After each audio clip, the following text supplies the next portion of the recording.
unmute, Dr. G. Maybe a couple of seconds are left.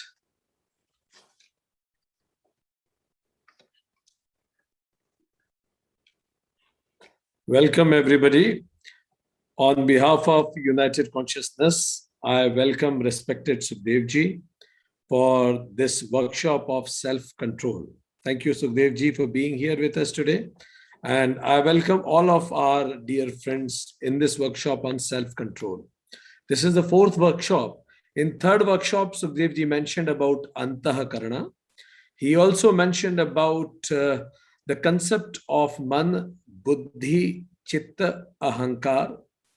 And he also mentioned about the functions of buddhi for practical reasons, justification, and discrimination. He mentioned about the definition of right. He mentioned about yama and 5 types of self-control being ahimsa, satya, asteya, brahmacharya, and aparigraha. He mentioned about who wins inside you, whether it is the conviction or the vasanas. 4 factors that determine is, first is clarity of conviction and decision, no questioning after decision, not justifying after decision. Second, willpower. Third is identification, skill of dealing with the mana. And fourth is frustration tolerance. I love the way he said, once decided, kill all the alternatives. So let's begin further in the fourth session. We welcome you, Sukhdevji. Namaste. Namaste. Good evening, good afternoon, good morning, depending on the time zone where you're in right now. I'm happy to be here for the fourth workshop of this 5-week course on self-control. As Dr. Vikranji just summarized quite well, last time I spoke about the 4 parts of the mind, ahamkara, buddhi, manas, chitta, and I also spoke especially about the buddhi. So this means the reason, intellect, free will, intuition. Now, when we decide something with our buddhi, we have to deal with our mind, and the mind is, in this context, in the manas, is our thinking and feeling capacities.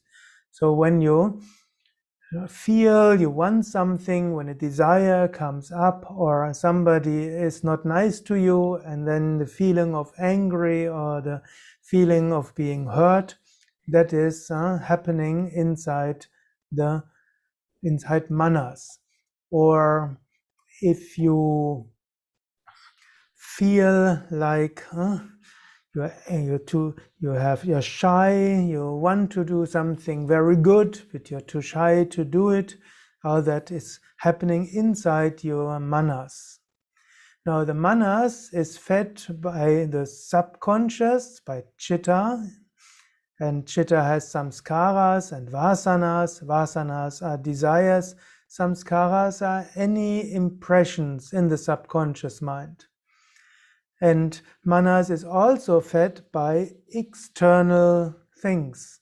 So when you see something, for example, if you see some chocolate or some laddu, and then suddenly the desire comes, let me have this chocolate or that laddu. Like many people in Europe, they don't have any desire for laddu because they don't know what is laddu. And if I tell you some German sweets, you will not have any desire for it because you don't know it. But once you tasted it, they can either become a desire or the opposite towards it. So that is in the subconscious. Now, if you want to control yourself, self-control, of course it's not meant the Atman to be controlled, your true self, you don't want to control, but you want the Atman to inspire you to control your body and mind. So if you want to control from the buddhi, so you say you decide this, Then you have to deal with manas and you have to deal with chitta. Now, last time I mentioned a lot how you can use your buddhi. Now, with manas, you can also fill your mind with whatever you want. Like, for example, if I ask you now, visualize a palm tree. You can visualize a palm tree. If I ask you, visualize a mango fruit, you're able to see a mango fruit. If I ask you, visualize a car, you can visualize a car. So, when the mind has a tendency, he cannot think about two things at the same time. Manas cannot really think about two things at the same time, even though it can fluctuate a lot. So if you have decided you want to do something and then the mind wants to do something else, the trick is you put the mind to something else. So let's suppose somebody said something slightly unfriendly to you, and you feel some feeling of hurt comes, a little feeling of anger comes, and then you could either feed it by thinking about it, thinking about how nasty that person has been, how important it is. You show that person a lesson. You can think about saying, I'm not helping that person anymore. Or you can fill the mind with something else. And filling the mind with something else, you can do it in two ways. Actually, you could say three ways. You can fill the mind with let me just do something here. Like if you're dealing with manas, you can fill the mind with divine thoughts. For example, you can repeat a mantra. You repeat Om Namah Shivaya, Om Namah Shivaya, or Shri Ram, Jai Jai Ram. I think if I see the names here, I assume you all know about mantras. It could also be a prayer. You think about God, or you ask God, please help me. A second thing is called Pratipaksha Bhavana.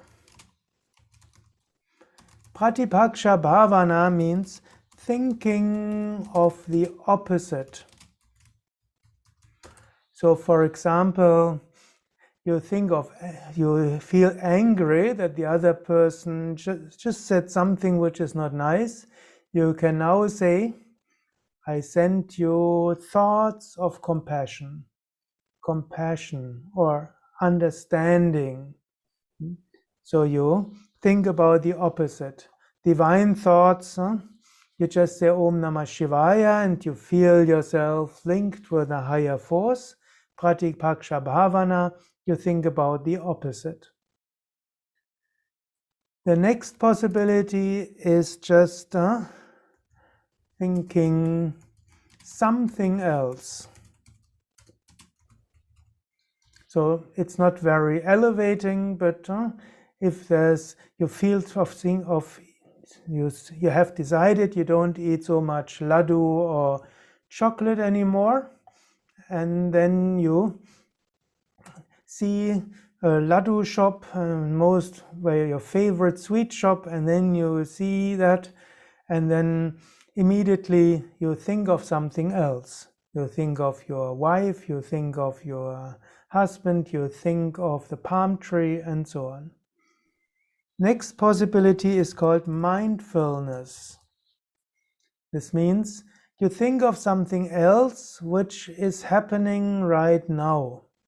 So you can, for example, you can think of, you can observe your breath.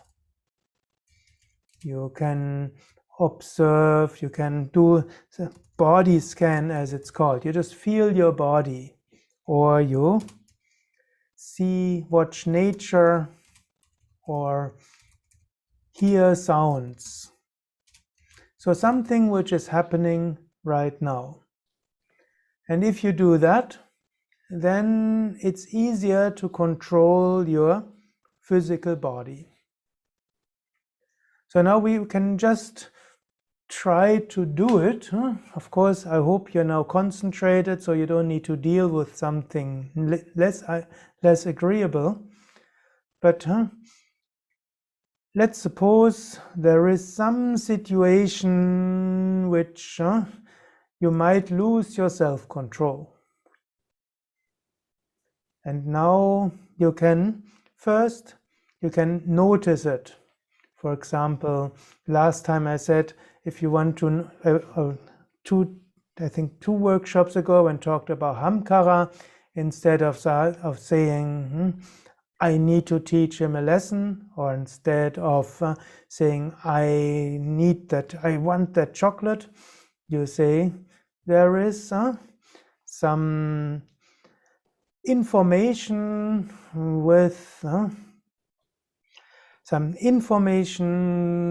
with a tendency to act with energy in me. So something there. And then you can say, thank you, subconscious, that you recommended me throwing objects against the other person. There's some information, he didn't treat me nicely. There's some recommendation, and there is some feeling and energy with it. You just say, thank you. Or you have the desire for chocolate, you say, thank you for the recommendation of action with energy. And then afterwards, you repeat a mantra like Om Namah Shivaya. You can just do it now. You can say Om Namah Shivaya. Or as you all have turned your mic off, you could also say it aloud. Sometimes this helps. And then you imagine there's Shiva, or there is a divine force penetrating you while you repeat the mantra.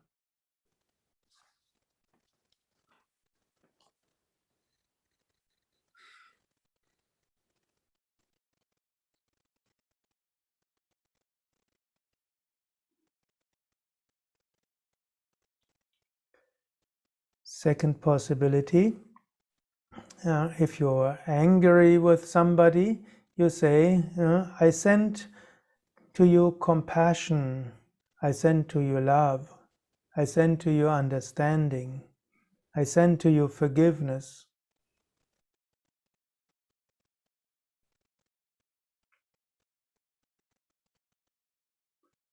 Or if there's the desire for chocolate, you can say, I like mangoes, or I like whatever is healthy. Or you just say, contentment, contentment, contentment.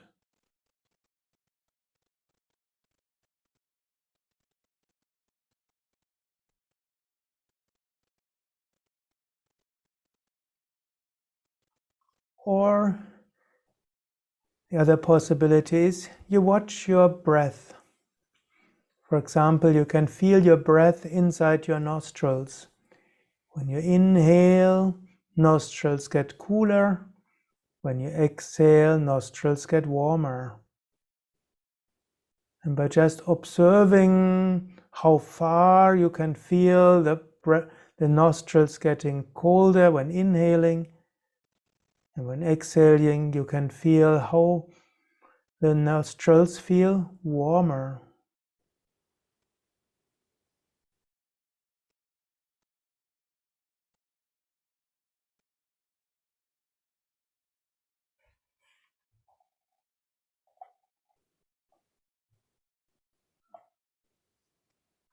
And by doing this, manas will be filled with something else.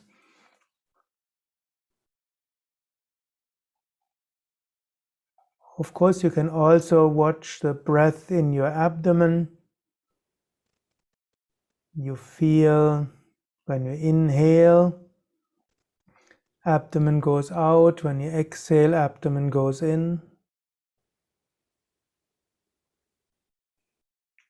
Observing the breath in your abdomen actually helps that getting centered.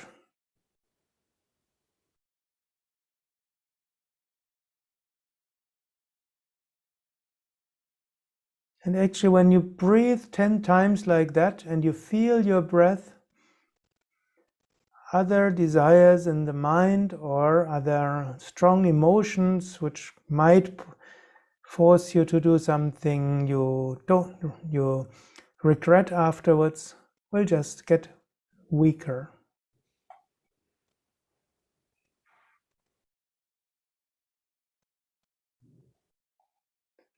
Now, if you have any questions regarding this, you can write it either in the chat or you can switch off or you can unmute yourself and just ask something.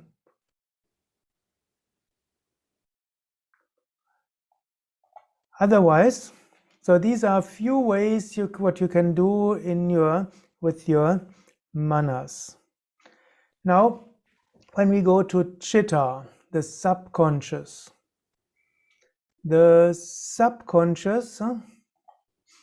has different parts in it. Like you want to create healthy habits and good habits. And we could say the longer you have consciously created positive habits, the easier it will be to keep these habits. For example, if you never smoked, you don't have the desire to smoke. If you stopped smoking 10 years ago, most likely when you see a cigarette, it doesn't tempt you to take it. But for example, if you had stopped smoking 2 days ago and then you see a cigarette, there will be a strong urge to have it.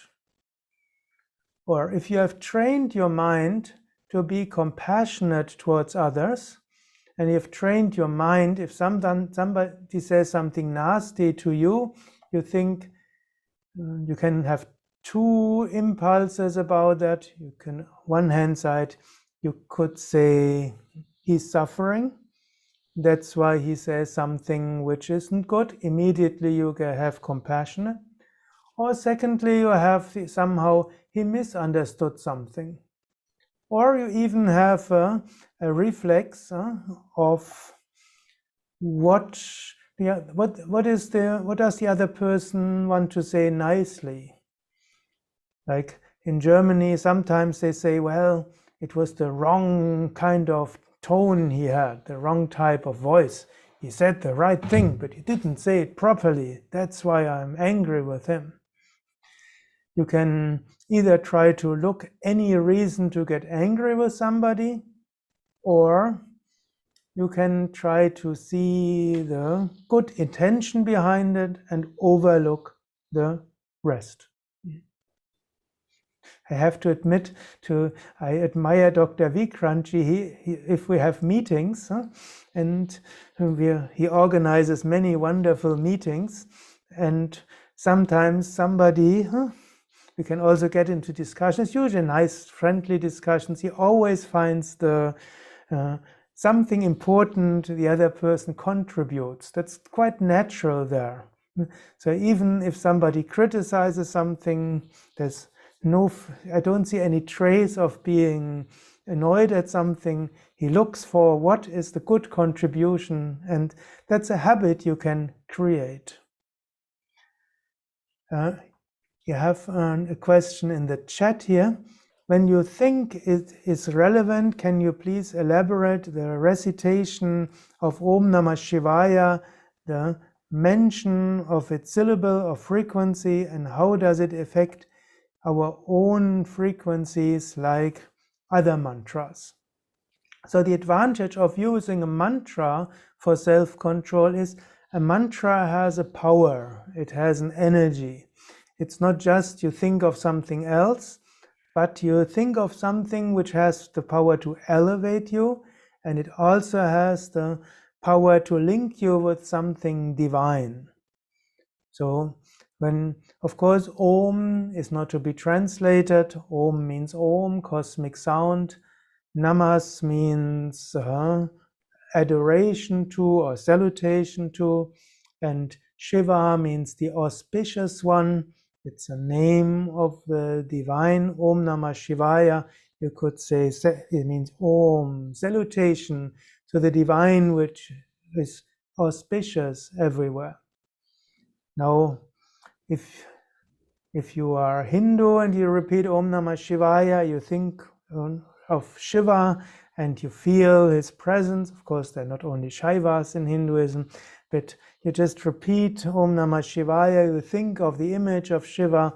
Maybe you'll think of a lifted right hand, and in this mudra there comes energy, or you also visualize the eyes and you feel that, or you think of the third eye of Shiva and you feel like that. Or if you just want to repeat the mantra, you can say inhale Om Namah Shivaya, exhale Om Namah Shivaya, and just feel the vibration. Now you have some people who like it slower. You say inhale Om Namah, exhale Shivaya, inhale Om Namah, exhale Shivaya. Sometimes it helps to be faster. Inhale Om Namah Shivaya, Om Namah Shivaya, Om Namah Shivaya. Exhale Om Namah Shivaya, Om Namah Shivaya, Om Namah Shivaya. Sometimes if you have a fast mind, it helps to repeat it faster, so that not in between 2 times Om Namah Shivaya, too many other things come in it. And you can, of course, as Lourdes just says, should it be right to think that the salutation to the divine, meaning the salutation to our true divine self. That's, of course, you can also say Shiva is our true self. You can say Om Namah Shivaya, and you can say Shiva is everywhere. If he's everywhere, he's also deep in our soul. So you can repeat Om Namah Shivaya and you feel the higher power of love inside you.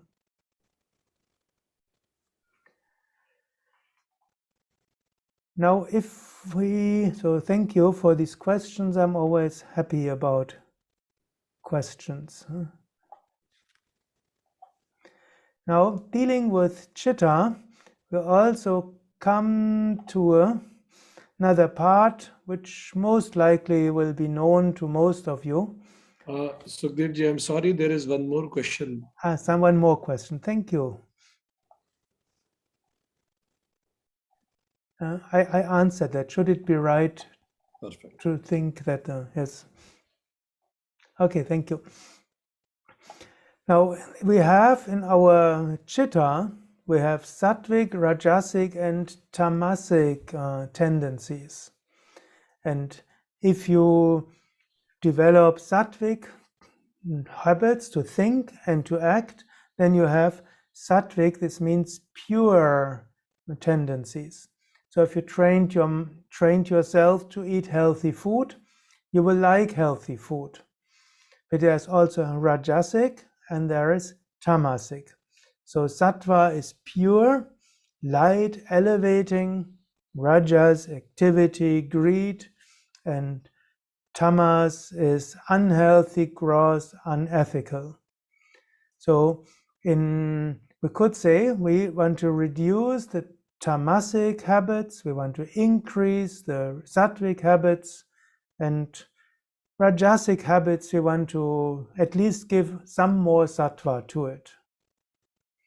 And we can see it in all kinds of ways. We have, for example, food. I don't want to make a food workshop now out of it, but we have sattvic food, which is elevating and healthy, and which is ethical. It's good for us, good for other beings, good for the environment, good for ecology.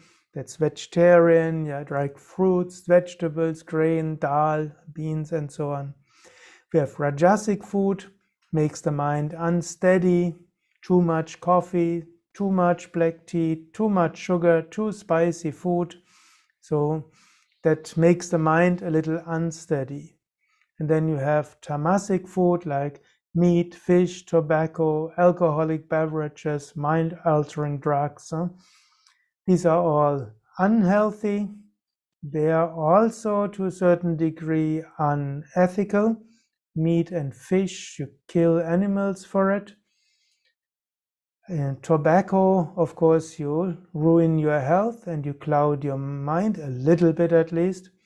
Alcoholic beverages have negative effect on the mind, and people who drink alcohol sometimes they lose easier control of themselves. So many car accidents, other accidents, so much violence is done under the influence of alcohol. And then we have mind-altering drugs, which also create troubles. And of course, there's more to say about diet. Basically, it's good to develop healthy eating habits. And the interesting thing is, diet also has an influence on the mind. So if you eat sattvic food, it's also easier to control the mind in other respects. If you have lots of sweets, it makes the mind unsteady and makes it harder to control the mind in other respects. And of course, if you drink alcoholic beverages, you lose self-control easily. So food is one example where you want to develop healthy habits. Now, there are other parts of it. There's speech. Which words are you using? And at least in America and Germany, today people have a tendency to use swear words. They use words which have something to do with excrements of the body, which have sexual connotations and so on. And best is you don't do that. You repeat, you use good language, respectful language. And you also train yourself when you deal with others to speak in a respectful manner, and you speak friendly words. There's an ancient saying, before you speak, first you think about, is it true? Secondly, you think about, is it necessary?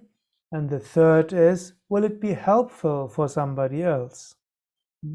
And so you try to make your speech sattvic. Then of course there's sattvic, and of course there's rajasic speech, tamasic speech.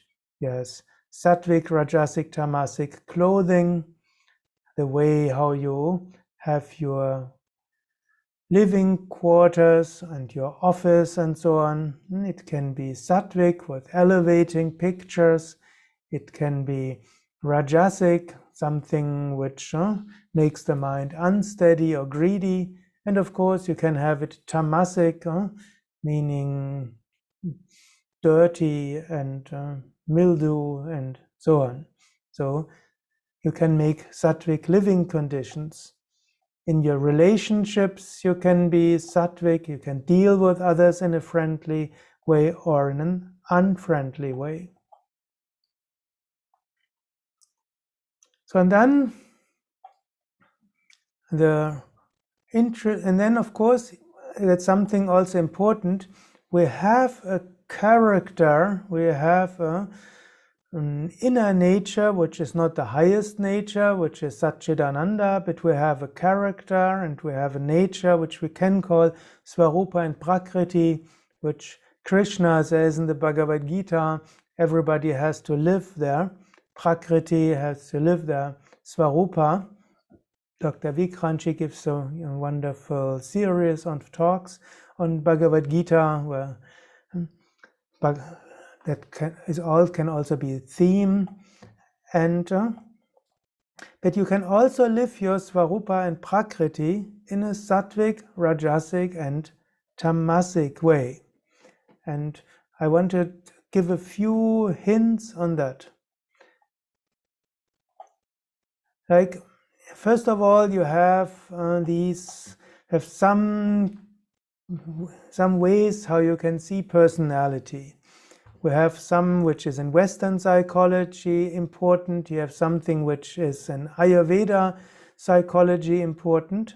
Just want to first see you have, for example, introversion and extraversion.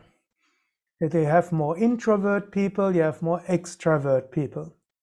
Introvert people, if they want to recharge, they need to have distance from others. They need to have a few hours where they don't talk to anybody else, maybe their partner, but otherwise with nobody else.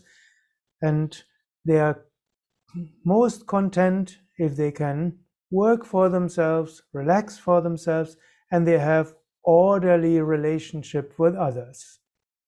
Not too many surprises, but they like a certain quietness.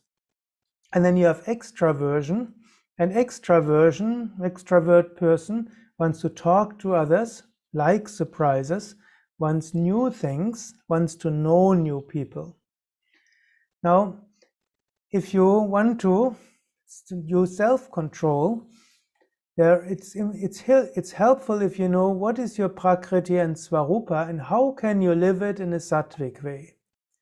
Of course, the introvert person could also live it in a not sattvic way by being egoistic and say, I don't talk to anybody, and just working in a way for himself and not informing others. That would be maybe tamasic, or he feels better than others, that the others are also superficial. Or it can be sattvic. He organizes in a way that it will be okay for others. He can contribute and puts and relates to others in a way which is in accordance to his temperament. That's also developing healthy habits and self-control. You live your prakriti swarupa, but in a way that is good for others. Or if you're an extroverted person, some extroverted person, they talk and talk and talk, and the poor introverted person somehow feels overwhelmed by it and thinks he's just superficial. And so the extroverted person has to add a grain of consideration. How much can the other person take? And often it's good if you have among a group or a team, it's good to have somebody who is extroverted and somebody who is introverted. And then you try the extroverted person. He is responsible for dealing with others and having new ideas. And if you need help, you can send the extroverted person to find help. And the introverted person, you need to think a little bit deeper and to structure things. And self-control also means that you don't criticize others for not being the way you are or you think they are. People have their prakriti and you also have your prakriti. So you can learn accepting yourself and others, and you deal with them. And then you will not feel angry at somebody if he's if he's somehow different than you think he should be. Or there's another expression in English that is cyclothyme. This means high energy for a few days or weeks and low energy afterwards. So sometimes joy and sometimes sadness, and it comes in a cyclic way. Of course, we all have the possibility to be happy and unhappy, but the cyclothyme, it goes over a longer period of time. They have phases of days or weeks with highs, and then phases of days and weeks with low time. Now, if you want to develop self-control and you have a cyclothyme temperament, the likelihood is strong you will not be able to control that 100%. but you can learn to live with it. So you can learn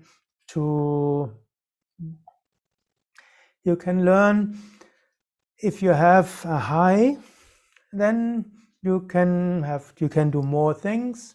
You typically are also more extroverted and so on. But you will prevent yourself from promising too much, because you will not be able to keep it later if you come into a low energy phase. And you will also stop yourself from taking too much responsibility. You have to think about, how much can I also do when the low energy phase will come again? So the cyclothyme kind of persons, sometimes they would like to be different, meaning they will also want to be in the high energy phase and hope they will not get into the low energy phase. But you can learn you have both.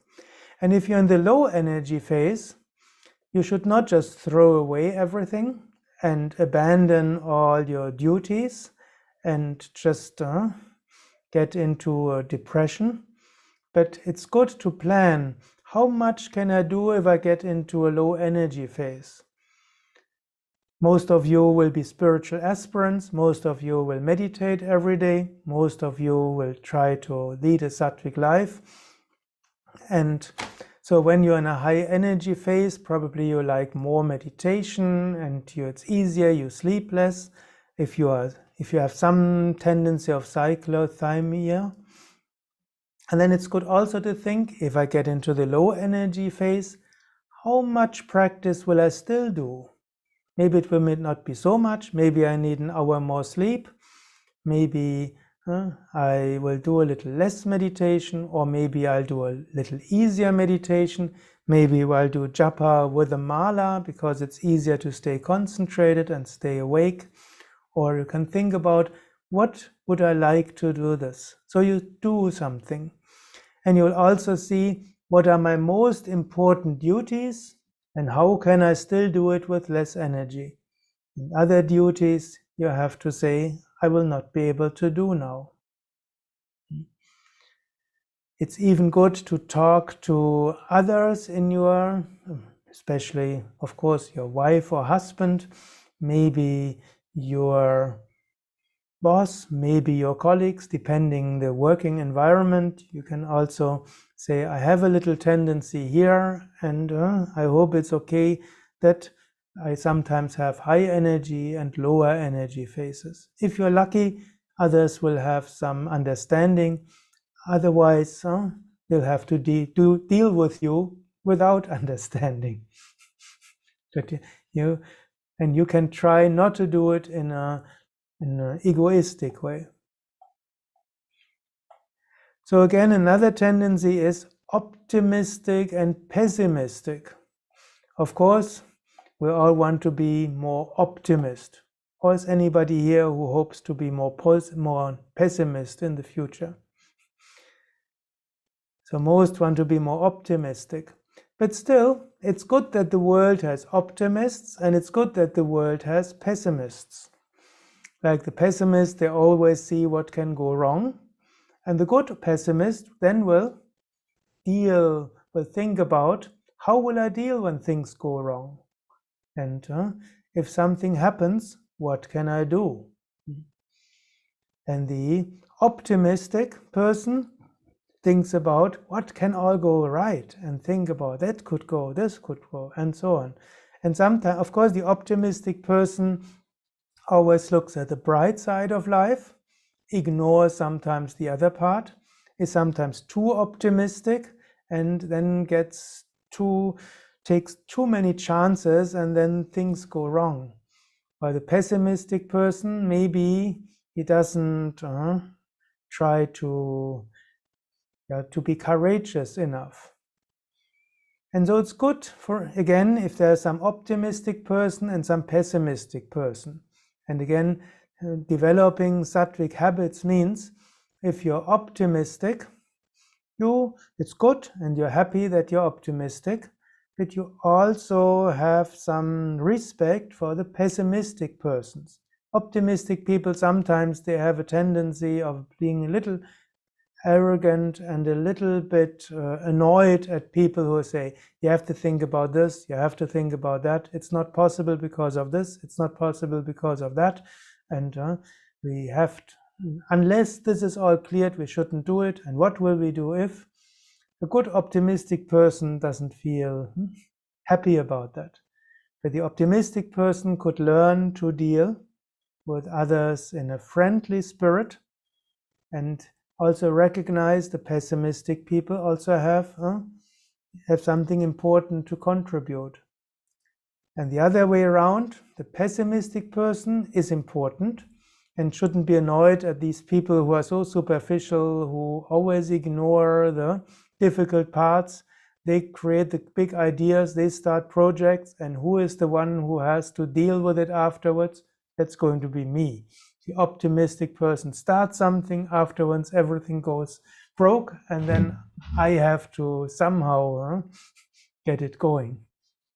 The pessimistic person can also say it's good that there's the optimist, it's good that he or she tries something, and I wouldn't try it myself, and afterwards I can come and help. So these are some examples in the sense of, because self-control has its limits.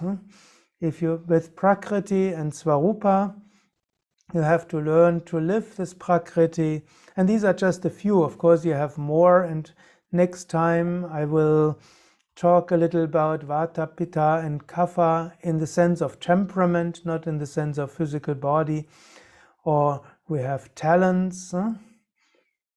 So we have intellectual, technical, practical arts, communication skills, and so on. So it's a good way to think, what are my strengths? But we should also be aware it's not this kind of temperament and talents, these are not our true nature. And in the end, we should always go back to our true nature, which is Satchidananda, Atman, and is one with Brahman. And it's always good to unite yourself or feel connected with the divine via mantra or something else. Now, if you have questions about that, you can just write it in the chat or unmute yourself.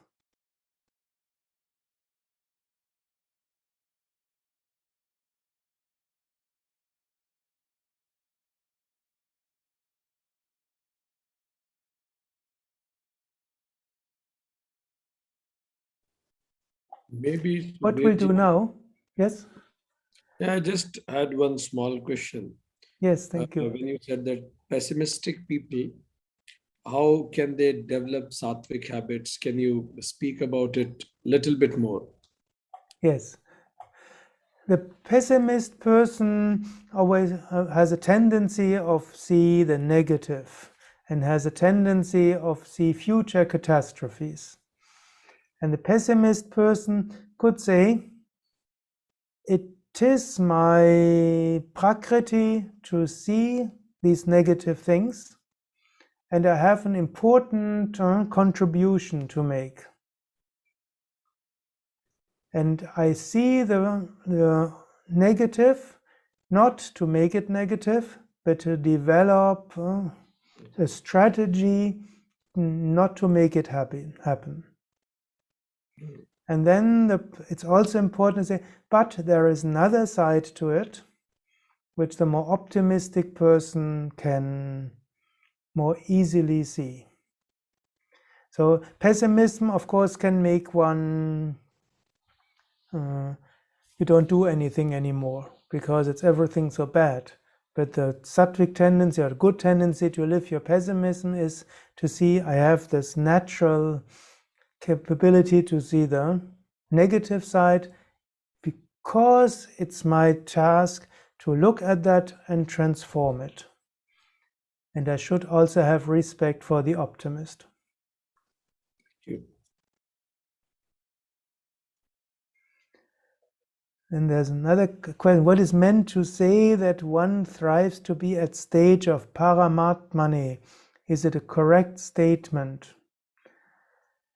Of course, Paramatman is the highest self.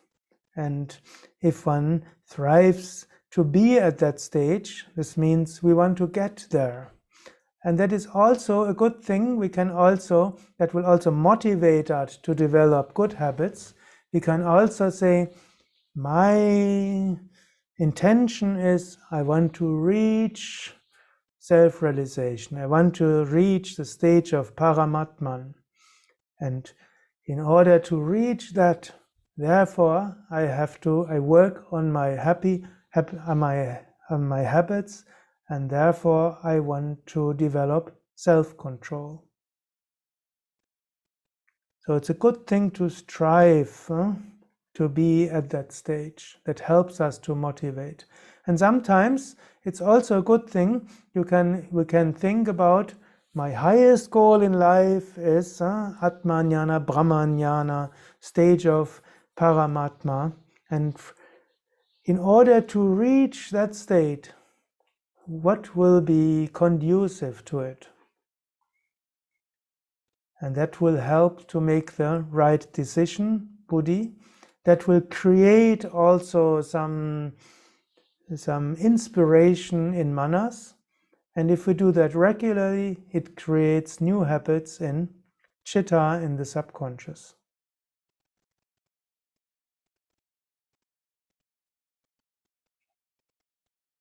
Okay, so thank you very much, and I hope there was something helpful for you, and you'll